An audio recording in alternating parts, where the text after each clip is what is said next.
what's up? We're here. We're live. We're ready to go. Hello. I think at least. Yeah, okay. Things seem to be booting up. This is clear now? I don't know why.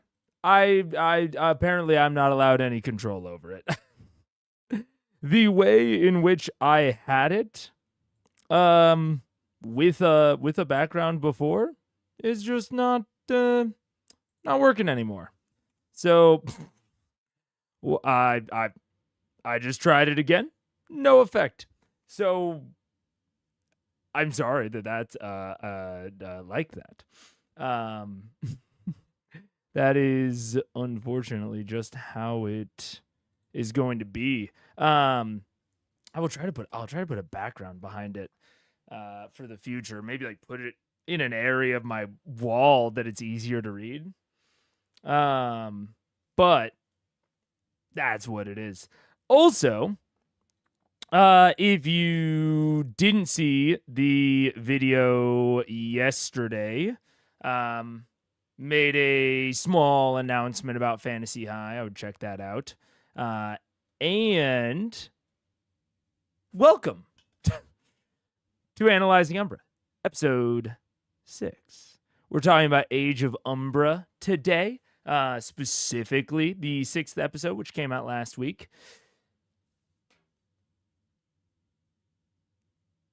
And I did episode 5. We talked about episode 5 on Sunday. So, very, very recently. And I said in that I was going to, I was going to be back to doing the presentation this week. I was decided to get back into it. And I don't want to read too much into the lack of discussion in Discord or the lack of viewership right now. But I'll say, for myself, personally, I have been progressively less interested in Age of Umbra. I've been, frankly, progressively more interested in the Daggerheart of it all. But Age of Umbra has just been getting, like, the story of it and the actual experience of watching it has just been getting progressively less and less interesting to me. And episode 6 was a pretty big knockdown in that. And to, like, put it fully out there, if I was not covering it as, like, a series on the channel, if I was just watching it at home for fun, I would have stopped. Oh, no. Well, that undercuts my point a little bit. The big white square. Sorry about that. But I probably would have stopped watching at this point. And so it was hard to then motivate to, make a whole presentation. And it also, not only was it hard to motivate, but it felt a little bit disingenuous. But it was hard to pick out, like, I really loved this part, or I really disliked this part, or what have you, after the fact, because when I was, like, just broadly not interested in the material, it was hard to, like, really key in and analyze in the more granular way that I normally do. So I have some things to talk about, but it's going to be more similar to the episode 5 or the session 5 discussion. In that, I have some notes that I wanted to go over, maybe watch a few of the clips from the episode. and kind of explain why it's losing me personally. I don't think, to be like very clear, I don't think it's going to be like losing everyone. I don't think like the players are having a bad time, but it is getting progressively less interesting to me.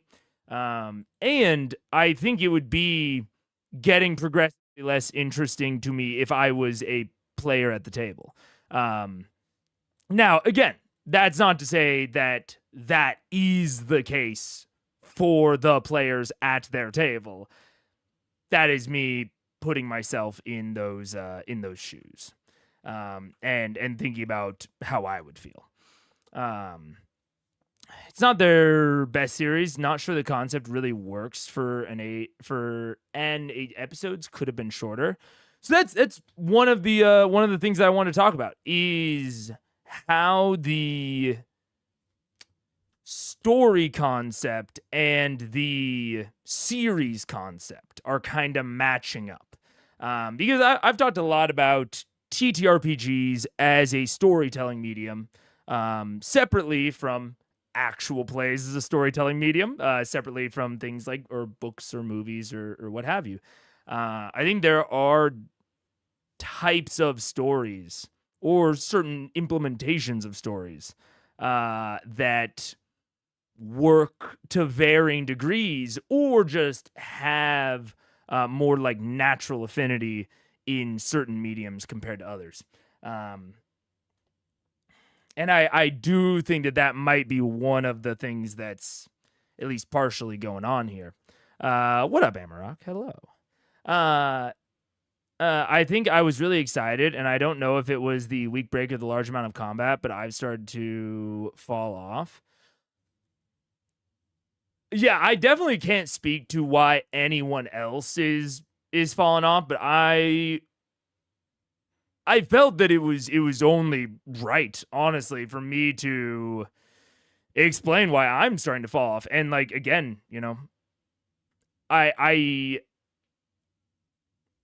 unless episode 7 takes a wild turn that hooks me, I can't see myself making another presentation in the style of the previous ones. Just because honestly, I can't see myself caring enough, which is kind of the whole problem for me. And that is, yeah, that's the problem. You can see the kind of areas that I was focusing in on, but let's, I think, rip off the Band-Aid. Let's talk about it right at the top. 2 are dead. 2 of the player characters are dead, and one of them, Screeve, is gone. I think that's easily the biggest thing that happened.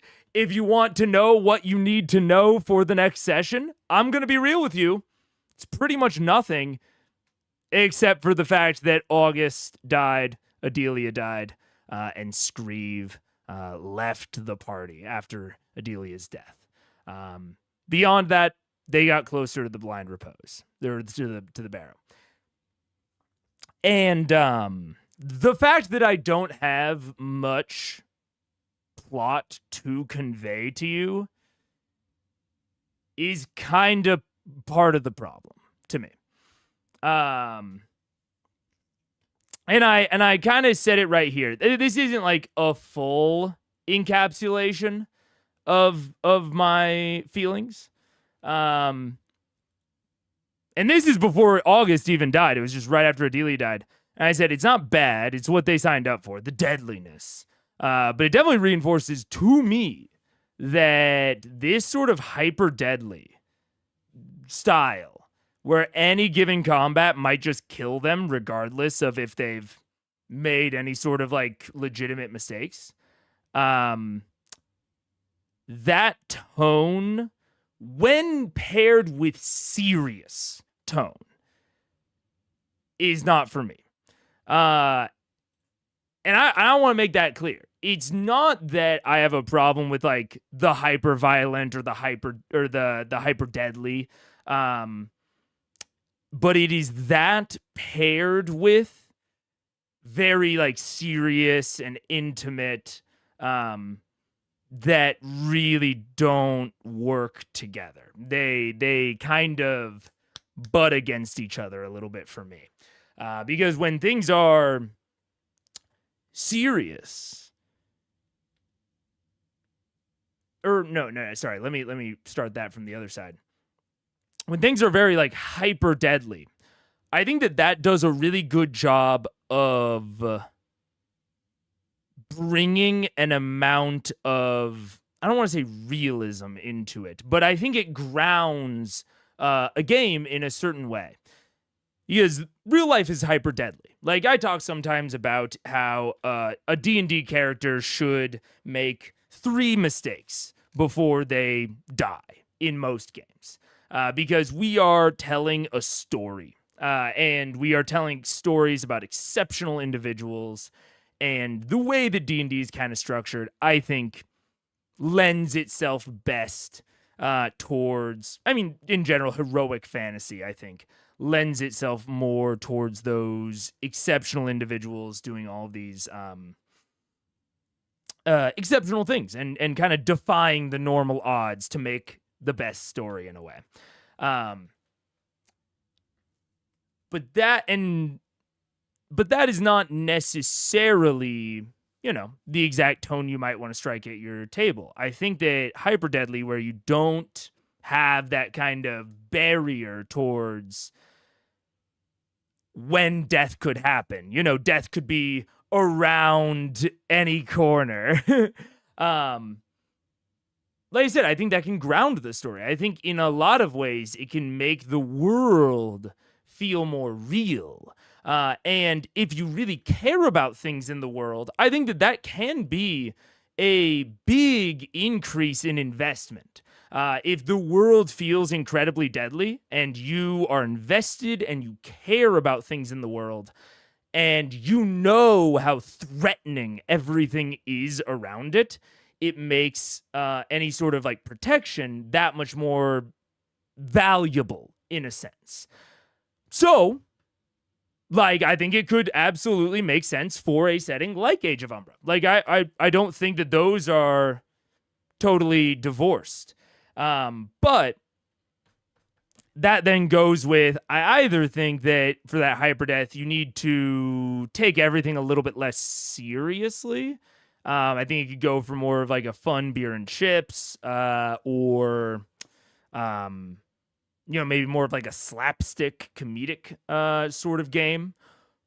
Or on the other side of it, the investment needs to be in the world. And I think that is what Age of Umbra, the show, not the frame, the show, is trying to do with Desperlock.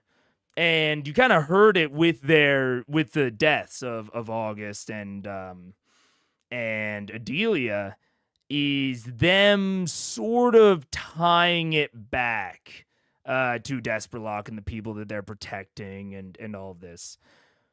But my big problem going with kind of that side of things, kind of going back towards what Bad Wolf said at the beginning of, I'm not sure the concept really works for 8 episodes. Bad Wolf saying shorter. I think shorter or longer, possibly. I don't know. But for the series as it exists, I either needed something different to care about, or I think I needed more time in Desperlock, or I needed to never leave Desperlock. Because I find it very difficult to feel the stakes of what is going on and like this journey that they are making in relation to Desperlock. And I talk about it a little bit more in this this Golden Fleece and White Rooms, but I'll read a bit of chat first before I go on to that.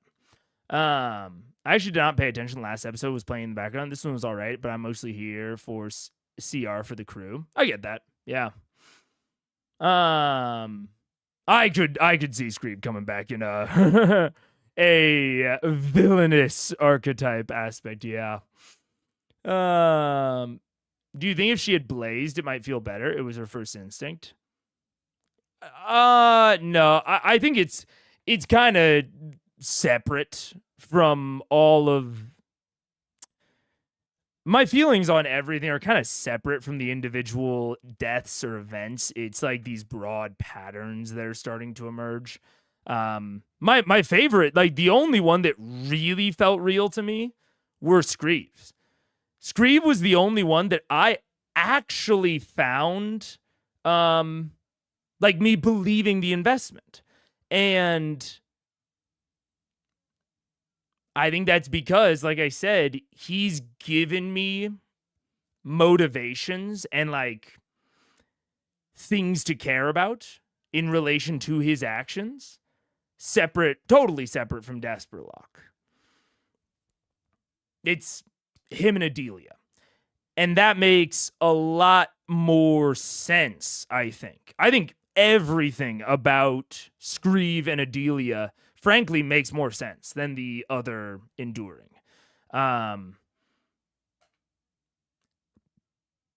Yeah. Maybe Matt really upped the deadliness because he really expected some of them to die by now. They were very lucky to have survived so far. Maybe.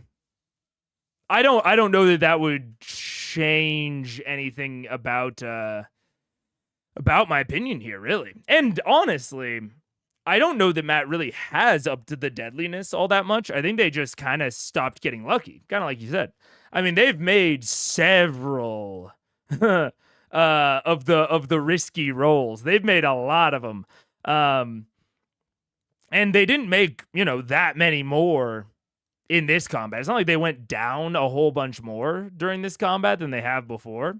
They just, Adelia got unlucky, and August chose to go out in the way that he did.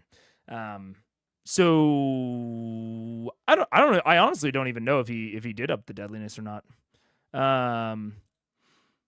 Honestly, I really didn't notice him targeting Isle, so that's why I brought up the meta fun. Yeah.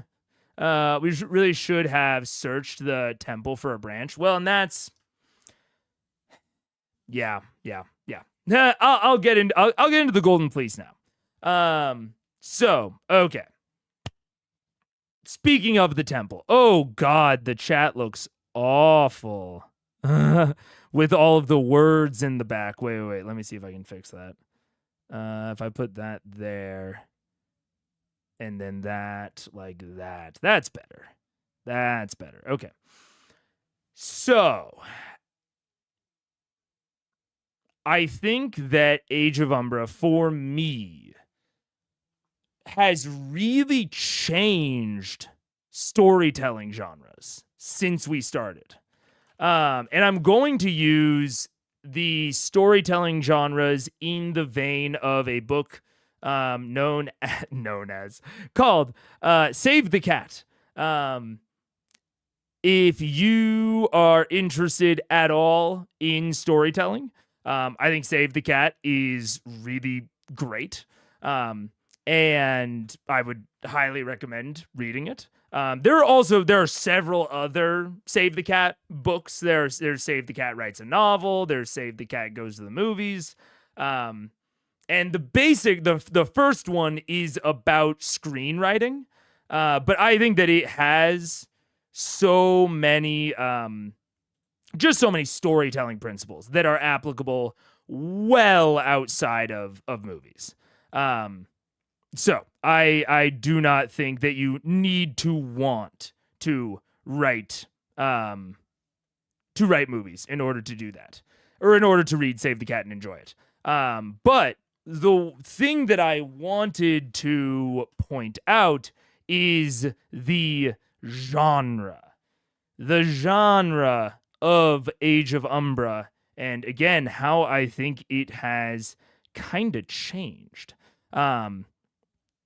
I would say that the story started out, and it's hard to exactly know, because we we didn't quite get a full development of the story in Desperlock for clear reasons now, because we weren't going to stay there.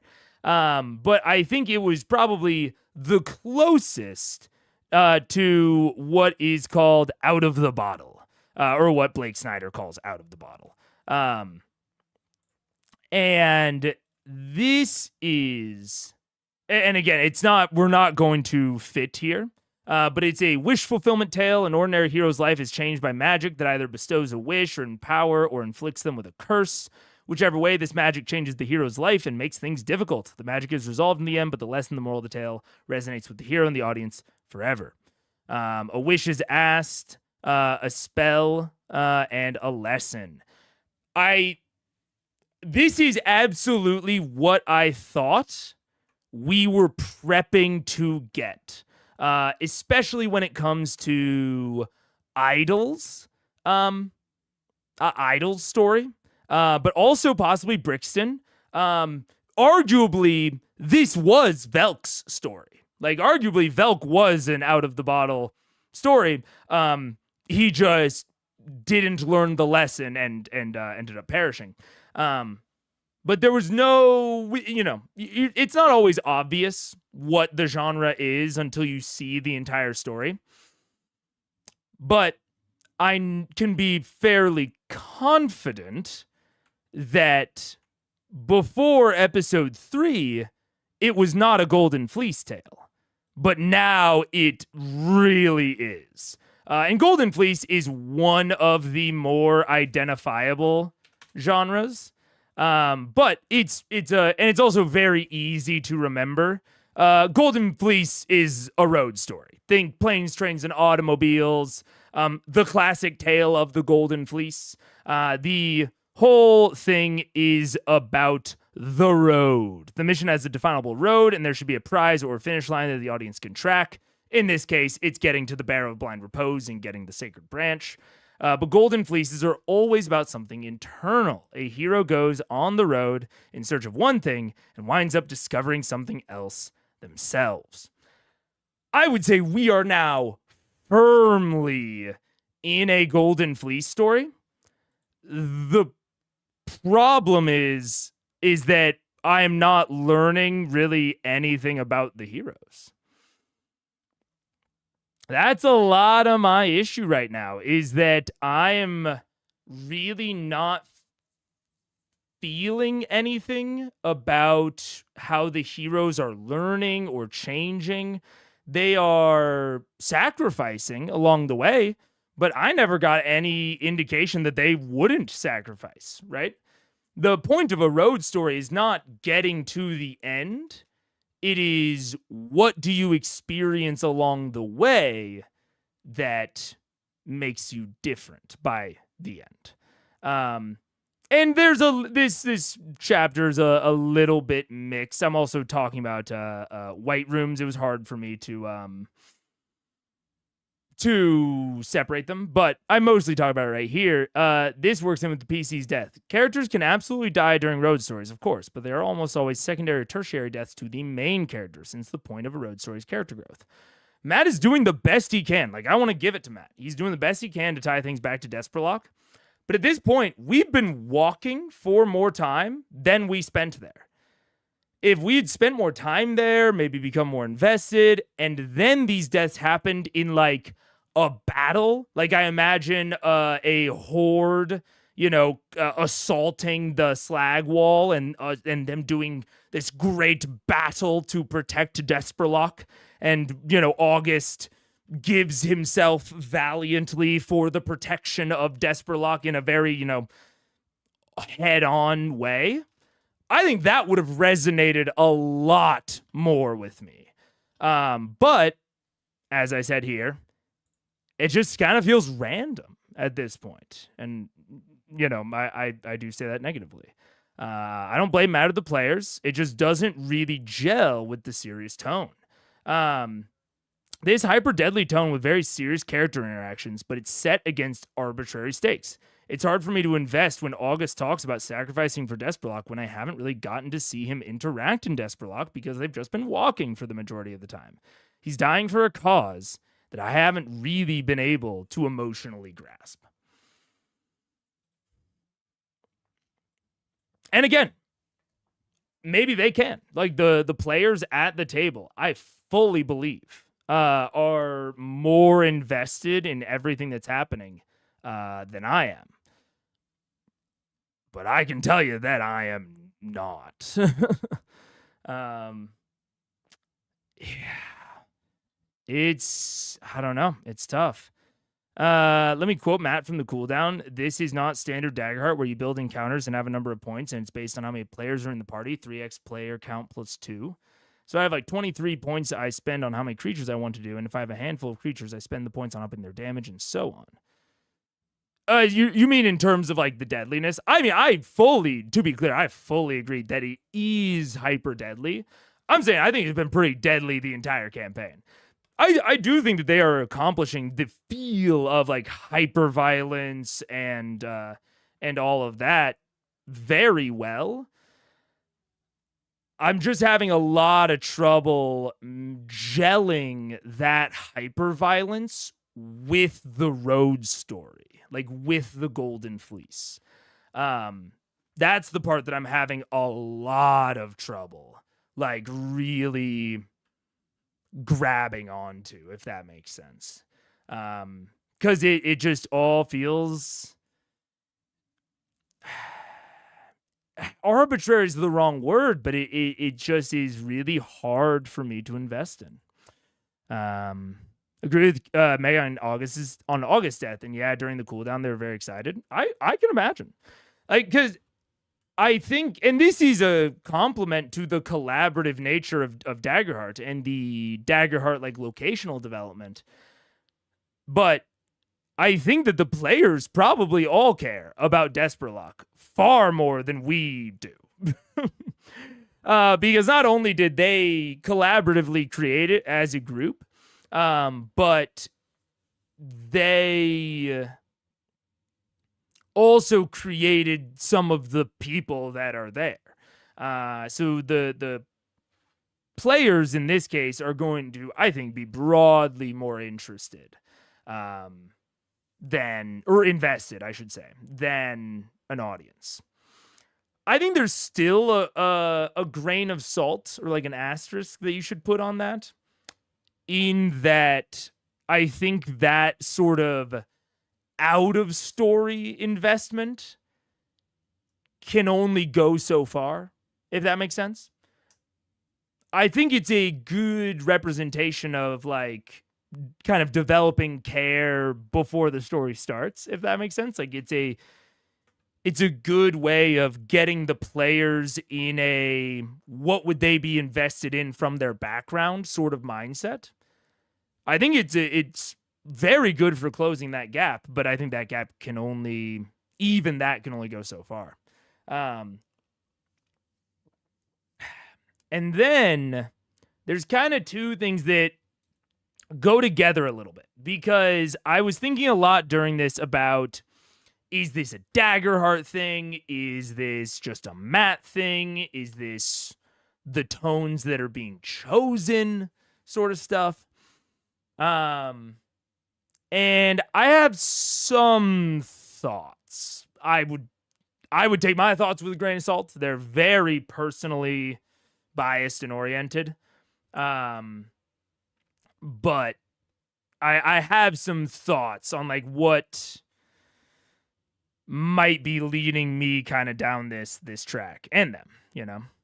I agree, not feeling very invested into Desperlock personally. I find the characters interesting though, particularly Misty and Idol.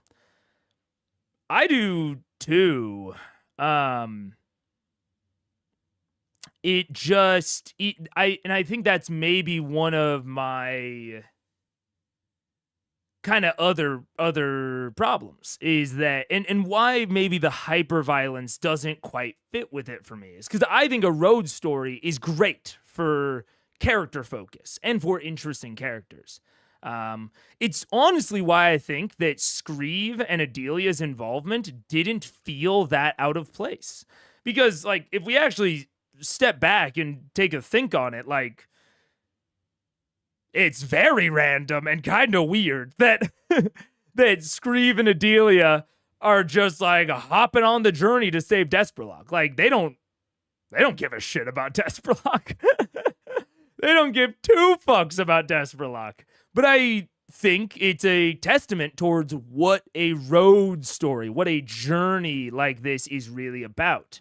It's about the characters and their interaction and again, their growth over the course of the journey. The very classic Golden Fleece story, I think, outside of the actual Golden Fleece, is probably Lord of the Rings. Like, if you think about Lord of the Rings, right? The story isn't really about Mordor. It's not really about, like, it's not like a technical challenge for them to throw the ring into Mordor. And it's why, at the end of the day, they couldn't take the Eagles. They were never going to take the Eagles because they needed to walk. The point was not throwing the ring in. The point was walking to go throw the ring in.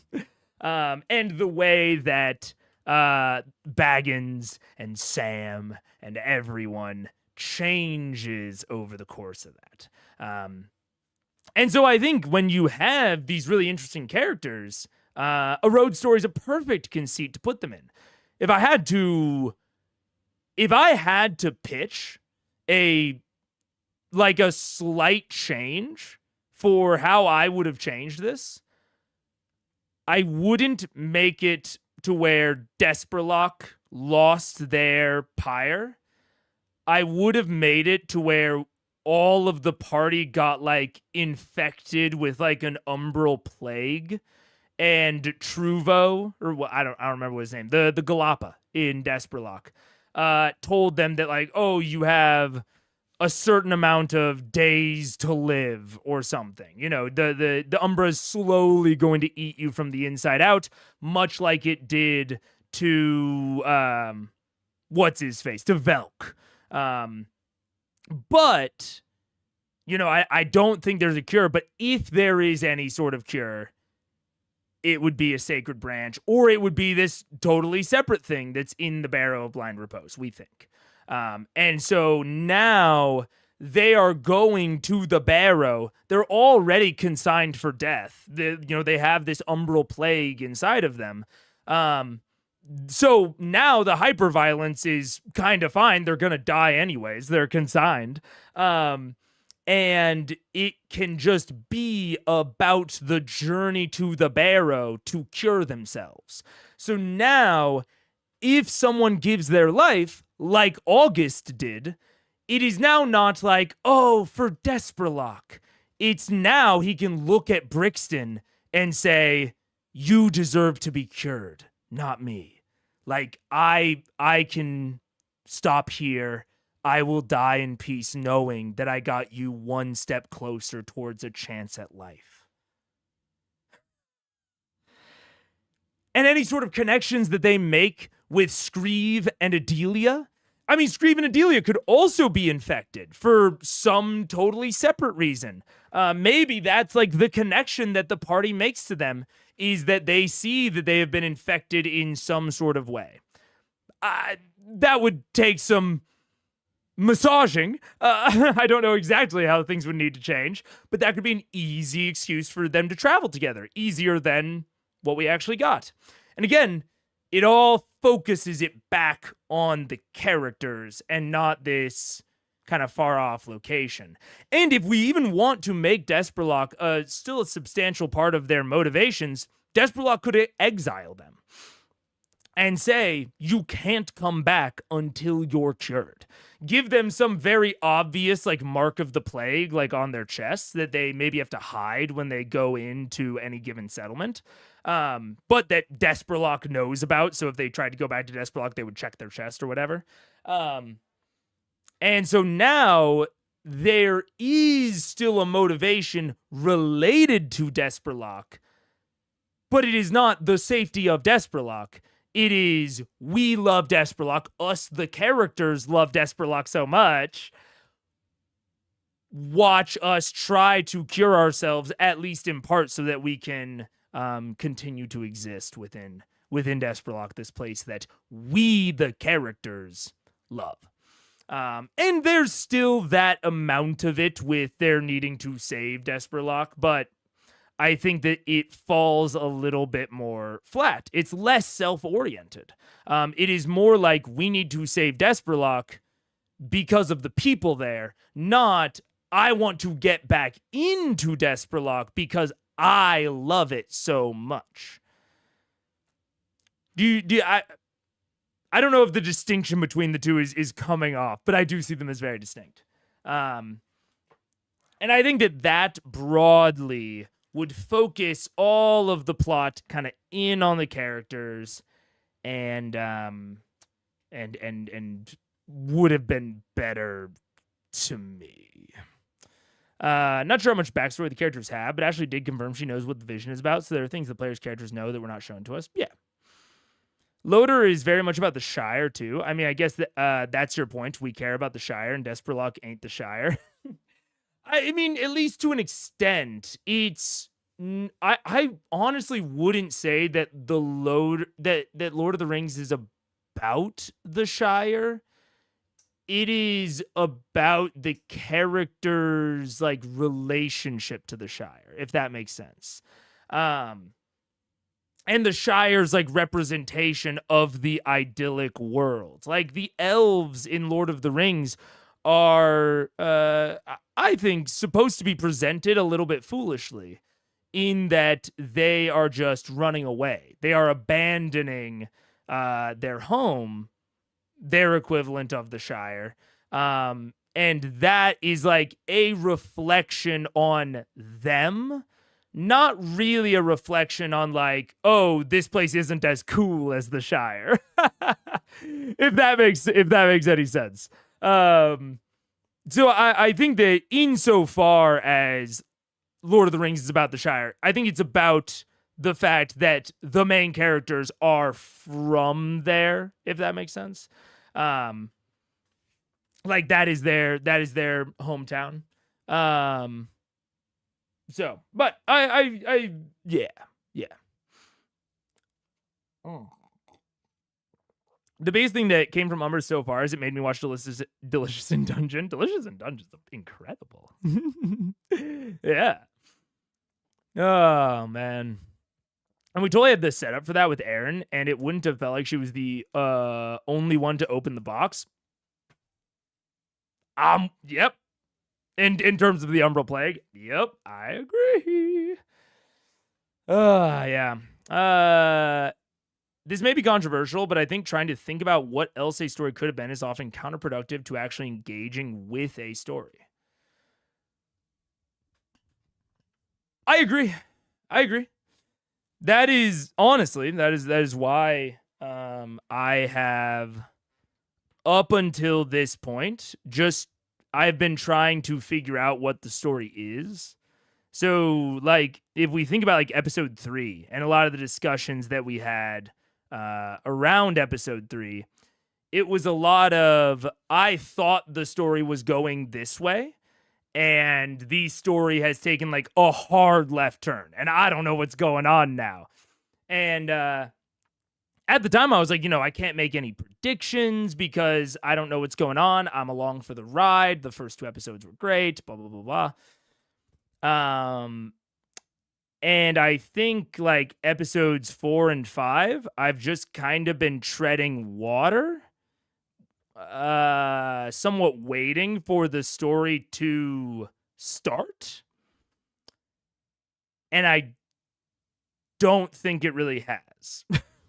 Like, if I'm being fully honest with you about my feelings, I kind of feel like the story stopped in about episode 3, maybe 4, with Screeve and Adelia. But I have truly not. I've been, like, I've been trying to look for it. I've been trying to be like, how is, like, Brixton changing, or Misty, or Idle?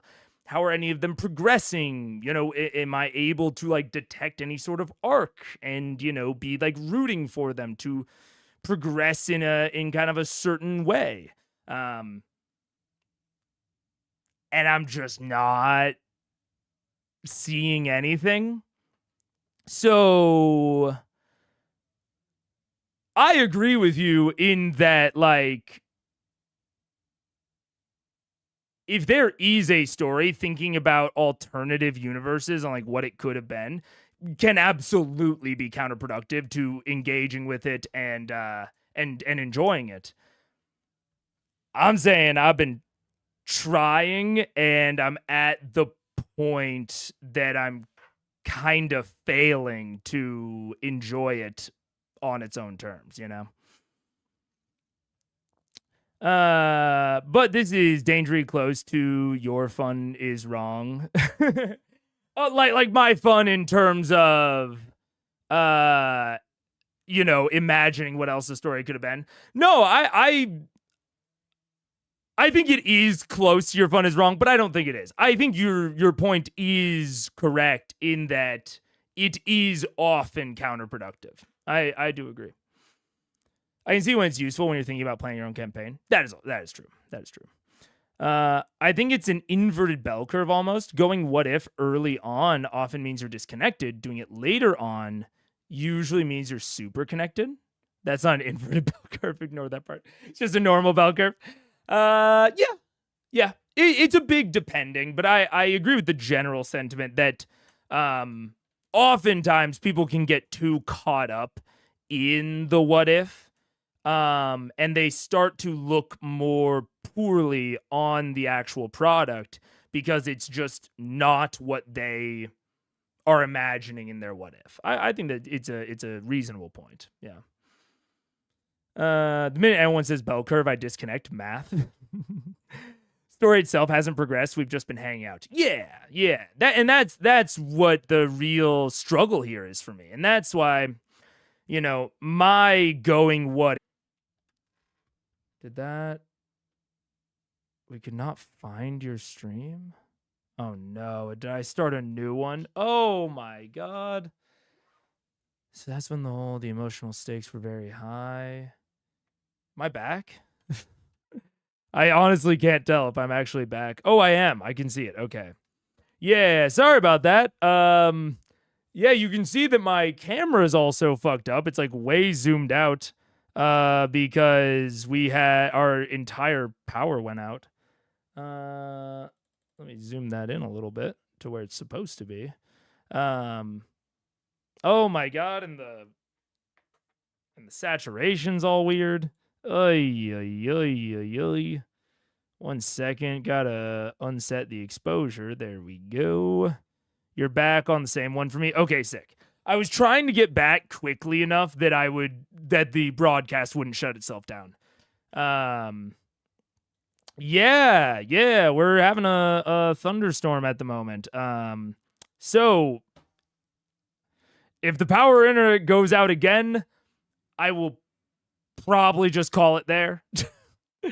Because I've gotten the really big points that I wanted to get out kind of out. But I still wanted to talk more. I wanted to discuss it more with you guys. So I will try to do that. But if for some reason the internet goes out or I go out again, I might have to stay off. Oh my gosh, and chat got disconnected. It's a whole... Oh no, unable to refresh my YouTube token. This is terrible. Oy. The universe does not agree with Mega's point. Yeah. Oh, maybe. Let's see. Let's open back up chat. There we go. All right. Okay. Let me read what you guys were saying. I don't remember exactly what I was saying, honestly. Let's see. Do you see Critical Role section in the Discord? Let's see. Don't get MAGA. The emotional stakes were very high.